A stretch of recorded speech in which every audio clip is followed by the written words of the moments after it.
So, the investors, I'll start from the top going down. From the very top is the institutional pensions, the REITs, life insurance companies, et cetera. These are basically large organizations. They have a lot of capital they have to deploy and get a return on. And so those groups have real estate committees. There's a process that they go through, and they amongst themselves trade assets often and lend each other money and so forth. So there's a large institutional groups. Outside of that, then there's the investment companies, typically private equity investment companies or traditional real estate investment companies. And then after that, I would say is the high net worth individuals or family office investment groups that have real estate as part of their portfolio. And then you deal with, and then the lowest tier there, I would say, is just private individuals, local, regional individuals that either were in construction or they're brokers turned investors, but very much more localized and have a few assets and so forth. So it was really four different levels or four different types of investors.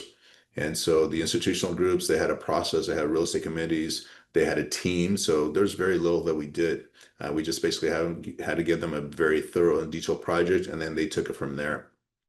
Whereas the more regional investor, very hands-on, needed a lot of coaching and hand-holding. And then we got heavily involved with lenders, title companies, just a number of things. So the smaller, the more work that went into that. But to us, it didn't matter. Our number one objective was to bring as many buyers to the table. And so whether it was highly sophisticated group with a large team behind them or a private individual, husband and wife, oftentimes, it didn't matter. They got the same level of attention from us. So we found that the institutional groups and the private equity slash real estate investment groups were all function off of, generally speaking, off of a 10-year investment cash flow and strategy, where they looked at all the tax strategies from accelerated depreciation through a cost segregation study and so forth. So there's always a definitive investment plan and strategy, and a lot of that also aligned with their debts. And so their objective was every 7 to 10 years roll over the investment and continue to grow it. So it was very data driven for them. There was investment thesis. They had to basically deploy the capital and get the capital to return to them.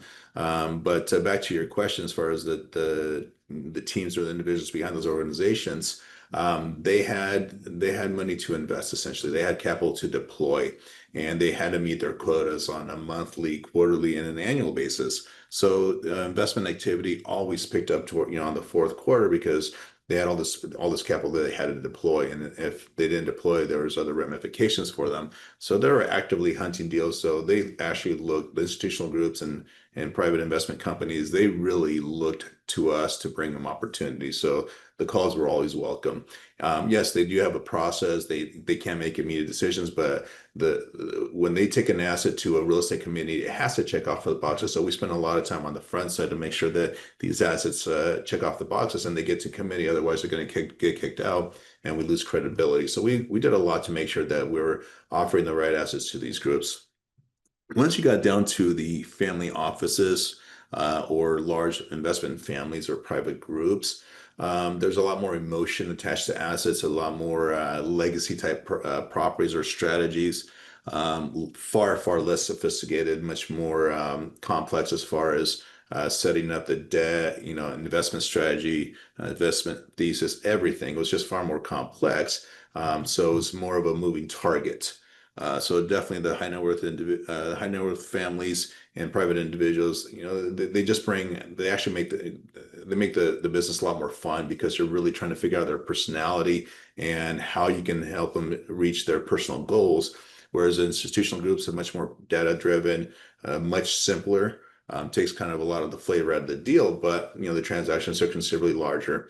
And so they both groups require the exact same thing, which is a high level of attention, respect, listening, and thorough due diligence.